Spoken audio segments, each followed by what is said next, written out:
Selama pandemi, kita lebih banyak berkegiatan di rumah. Dan salah satu kegiatan di rumah yang menyenangkan adalah membantu ibu berkebun di halaman. Kita bisa mengamati pertumbuhan tanaman yang ada di sekitar kita, dari tunas menjadi pohon kecil, tumbuh akar yang kuat, hingga pohon berbunga dan berbuah. Tahukah teman-teman, kenapa tumbuhan bisa tumbuh semakin tinggi dan besar? Hal tersebut terjadi karena sel pada tumbuhan aktif untuk membelah diri. Sel-sel tersebut akan berkumpul dalam jumlah banyak dengan bentuk, fungsi, dan sifat yang sama sehingga menjadi sebuah jaringan. Lalu, apa sajakah jenis jaringan pada tumbuhan yang membuat tumbuhan menjadi besar dan tinggi? Nah, untuk mengetahui jenis-jenis dan fungsi jaringan pada tumbuhan, di video kali ini kita akan membahas struktur jaringan tumbuhan. Jadi, jaringan tumbuhan merupakan gabungan sel pada tumbuhan yang mempunyai bentuk, struktur, dan fungsi yang sama. Berdasarkan tipe dan fungsinya, jaringan pada tumbuhan terbagi dua, jaringan meristem dan jaringan dewasa. Yuk kita bahas satu persatu. Jaringan meristem merupakan jaringan yang aktif membelah dan belum mengalami diferensiasi. Jaringan meristem memiliki dinding sel yang tipis, nukleus yang besar, bersitoplasma padat, vakula kecil bahkan hampir tidak ada, dan selnya tidak menyimpan cadangan makanan. Jaringan meristem ini memiliki sifat totipotensi yang tinggi, yaitu kemampuan sel untuk tumbuh dan berkembang menjadi individu lengkap seperti induknya. Berdasarkan asalnya, jaringan meristem tumbuhan terdiri dari meristem primer dan meristem sekunder. Meristem primer merupakan jaringan muda yang berasal dari sel-sel embrionik, terdapat pada ujung batang dan akar, sehingga dapat membuat akar dan batang bertambah panjang. Sedangkan meristem sekunder berasal dari jaringan dewasa yang berhenti tumbuh tetapi menjadi embrional kembali, terdiri dari kambium yang terdapat pada akar dan batang dan kambium gabus yang ada pada kulit batang dan dapat menjadikan tumbuhan bertambah besar dan lebar. Berdasarkan letaknya, jaringan meristem dibedakan menjadi meristem yang terdapat pada ujung batang dan akar merupakan meristem apikal sehingga akar bertambah panjang dan batang bertambah tinggi. Meristem yang terdapat di antara jaringan dewasa dan pangkal ruas batang disebut meristem interkalar menyebabkan ruas pada batang semakin panjang, dan meristem yang terletak sejajar dengan bagian permukaan organ merupakan meristem lateral. Meristem apikal berasal dari promeristem atau tunas apikal. Meristem interkalar pada ruas-ruas batang memiliki bagian-bagian berikut: epidermis, kambium ke arah dalam membentuk xilem, sedangkan ke arah luar membentuk floem. Juga terdapat kambium vaskuler atau kambium gabus pada bagian luar yang menyebabkan antar ruas batang menjadi semakin panjang, seperti pada ruas bambu. Meristem lateral pada bagian batang juga memiliki kambium vaskuler dan kambium yang membentuk xilem dan floem, sehingga batang menjadi bertambah besar. Selain itu, juga terdapat akar lateral atau akar cabang yang tumbuh untuk memperluas area akar. Dan teman-teman, inilah catatan untuk bagian-bagian jaringan meristem yang terdiri dari meristem apikal, meristem interkalar, dan meristem lateral. Bisa dipahami ya? Jaringan berikutnya adalah jaringan dewasa. Jaringan dewasa merupakan jaringan yang selnya sudah berhenti membelah dan mengalami diferensiasi. Jaringan dewasa memiliki sel yang relatif besar, kadang-kadang selnya sudah mati dan terdapat ruang antar sel, dinding sel mengalami penebalan, vakulanya besar, dan sitoplasmanya sedikit. Berdasarkan fungsinya, jaringan dewasa dibedakan menjadi 4 jenis. Pertama, jaringan pelindung terdiri dari jaringan epidermis dan jaringan gabus. Kedua, jaringan dasar, contohnya jaringan parenkim. Berikutnya, jaringan penguat berupa jaringan kolenkim dan sklerenkim. Dan terakhir, jaringan pengangkut terdiri dari xilem dan floem. Yuk kita bahas lebih lanjut. Kita mulai dari jaringan pelindung, epidermis. Jaringan ini terletak di bagian paling luar yang menutupi permukaan tubuh tumbuhan. Terdiri atas satu lapis sel yang tersusun rapat tanpa ada ruang antar sel. Selnya merupakan sel hidup tanpa klorofil. Jaringan epidermis ini berfungsi sebagai pelindung, menyerap air dan mineral, dan menyekresikan lapisan lilin atau kutikula yang bisa mencegah evaporasi pada batang dan daun. Sebagian sel epidermis berkembang menjadi alat tambahan yang disebut derivat epidermis. Bentuk-bentuk derivat epidermis pada tumbuhan antara lain stomata atau mulut daun yang berfungsi untuk pertukaran gas, trikoma yang berupa rambut sisik, contohnya pada bagian bawah daun durian, sel kipas atau buliform, contohnya pada daun padi, gunanya untuk menyimpan air dan mengurangi penguapan, spina yang berupa duri, contohnya pada batang bougainville, filamen yang terdapat pada epidermis akar gantung tumbuhan berfungsi untuk menimbun air yang diperolehnya dan mengikat oksigen seperti pada tanaman anggrek, dan sel kresik yang menyebabkan batang menjadi keras, contohnya pada tebu. Jaringan pelindung berikutnya adalah jaringan gabus. Setelah batang tumbuhan membesar, maka epidermis akan pecah, sehingga fungsinya digantikan oleh jaringan gabus. Jaringan gabus terdiri dari velum ke arah luar, velogen, dan veloderm ke arah dalam. Ketiganya merupakan bagian dari peridermis. Sedangkan xilem ke arah dalam, cambium vascular, dan phloem ke arah luar merupakan kelompok endodermis. Jadi, jaringan gabus berfungsi sebagai pelindung menggantikan epidermis yang sudah rusak atau menebal ya. Selanjutnya, jaringan dasar. Jaringan dasar yang pertama adalah jaringan parenkim.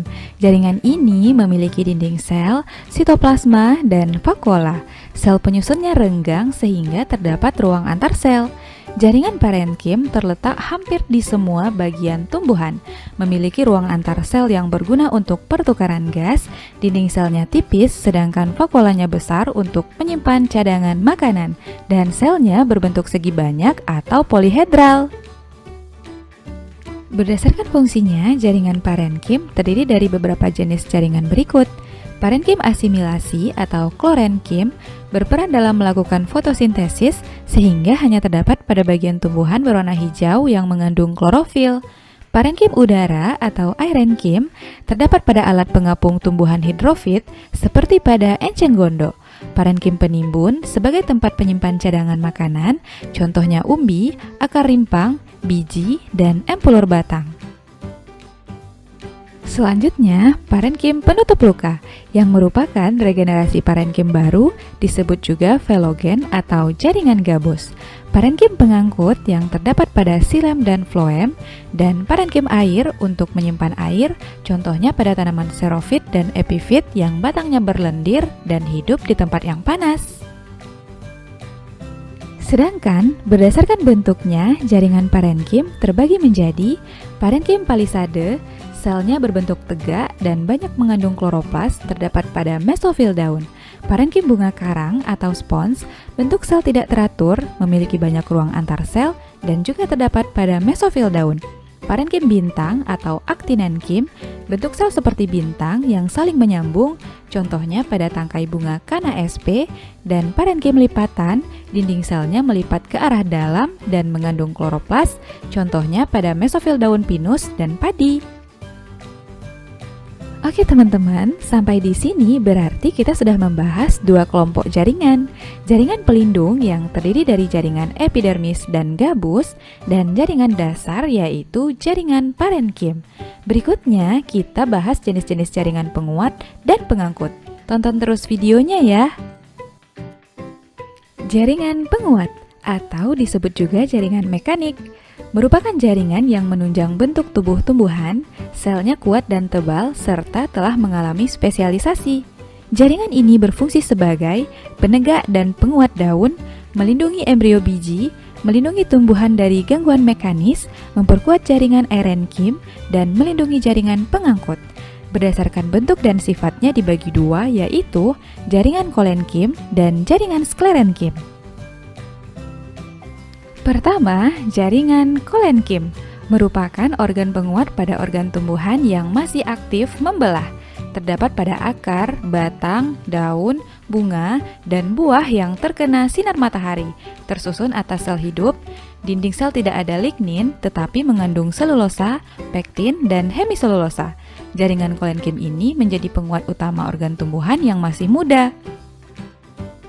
Jaringan kolenkim dibedakan menjadi 4, yaitu kolenkim angular, penebalan di bagian sudut daun seperti pada seledri, kolenkim lamelar, penebalan di bagian dinding sel tangensial, contohnya pada bagian batang dan daun, kolenkim anular, dinding sel menebal secara merata, contohnya pada daun wortel, dan kolenkim lakunar, penebalan pada ruang antar sel.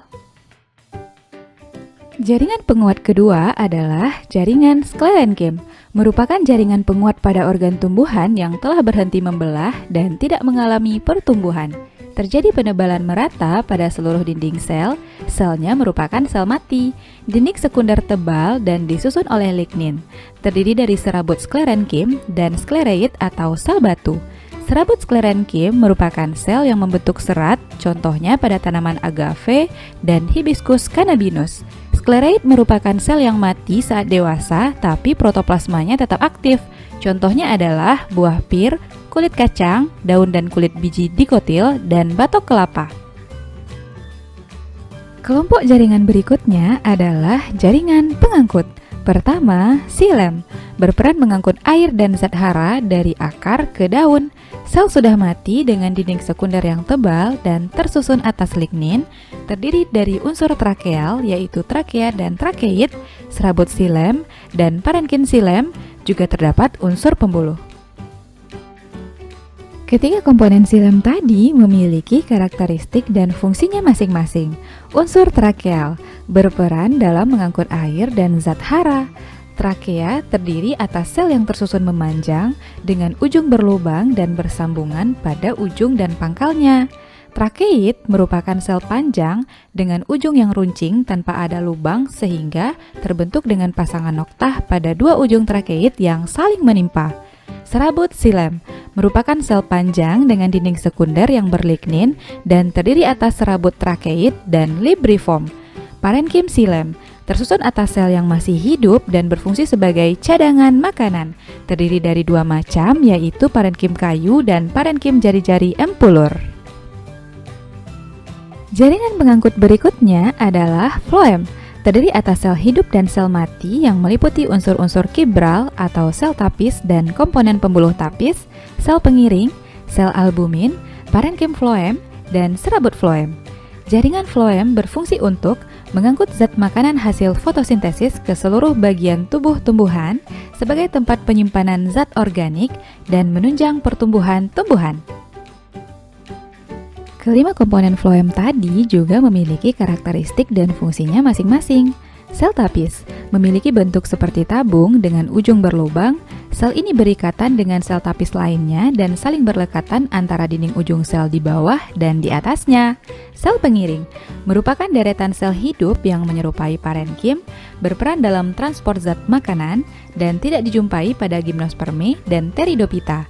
Sel albumin terletak di dekat sel tapis, kaya akan zat albumin yang menyusun jari-jari empulur dan hanya bisa ditemukan pada gimnosperme. Parenkim floem terletak di bagian buluh tapis dan berfungsi untuk menyimpan cadangan makanan. Terakhir, serabut floem berbentuk panjang dengan ujung sel saling berhimpitan. Dinding sel mengalami penebalan sekunder sehingga berfungsi sebagai penguat floem. Nah, teman-teman, itulah keseluruhan jaringan pada jaringan dewasa. Bisa dipahami ya? Selanjutnya, kita akan membahas bagaimana proses pengangkutan air dan mineral pada tumbuhan. Jadi, pada tumbuhan tingkat tinggi terdapat dua macam pengangkutan zat yang diperoleh dari tanah, yaitu proses pengangkutan ekstravaskular dan intravaskular. Yuk kita bahas! Pertama, pengangkutan ekstravaskular. Proses pengangkutan ini terjadi di luar pembuluh angkut xilem dan floem. Zat diangkut dari rambut akar melewati epidermis, diteruskan sepanjang korteks, memasuki bagian endodermis, hingga sampai ke perisikel di dekat silinder pusat atau floem dan xilem. Nah, berdasarkan jalurnya, proses pengangkutan ini dibedakan menjadi dua, yaitu transportasi simplas, pengangkutan zat melalui plasmodesmata di sitoplasma, dan transportasi apoplas, pengangkutan zat melalui dinding sel. Jadi, transportasi simplas memasuki bagian dalam sel ke sel, sedangkan apoplas hanya melewati bagian tepi dinding sel. Nah, teman-teman, kira-kira beginilah pengangkutan ekstravaskular jika kita buatkan skemanya. Bagian-bagian yang dilalui adalah epidermis, korteks, endodermis, perisikel, dan akhirnya ke xilem. Pada transportasi simplas, zat hanya melewati plasmodesmata, sedangkan apoplas hanya melewati dinding sel. Dan inilah catatan untuk perbedaan jenis transportasi ekstravaskular. Transportasi simplas dapat melewati bagian dalam sel melalui plasmodesmata, sedangkan transportasi apoplas hanya melewati ruang antar dinding sel. Hal tersebut terjadi karena adanya pita Kaspari yang menghalangi zat melewati endodermis. Pada transportasi simplas, perpindahan air tanah terjadi secara osmosis dan transport aktif. Sedangkan transportasi apoplas, air dari tanah diserap akar melalui proses difusi dan transport pasif. Jenis pengangkutan zat berikutnya, pengangkutan intravaskular. Terjadi melalui berkas pembuluh kayu, xilem, atau pembuluh tapis, floem. Urutan prosesnya adalah xilem akar, xilem batang, xilem tangkai daun, xilem tulang daun, mesofil. Air mencapai batang dan daun karena ada daya tekan akar, daya kapilaritas xilem, dan daya isap daun. Sebagian air digunakan untuk fotosintesis dan sebagian lagi untuk transpirasi. Nah, sampai di sini teman-teman bisa memahaminya ya.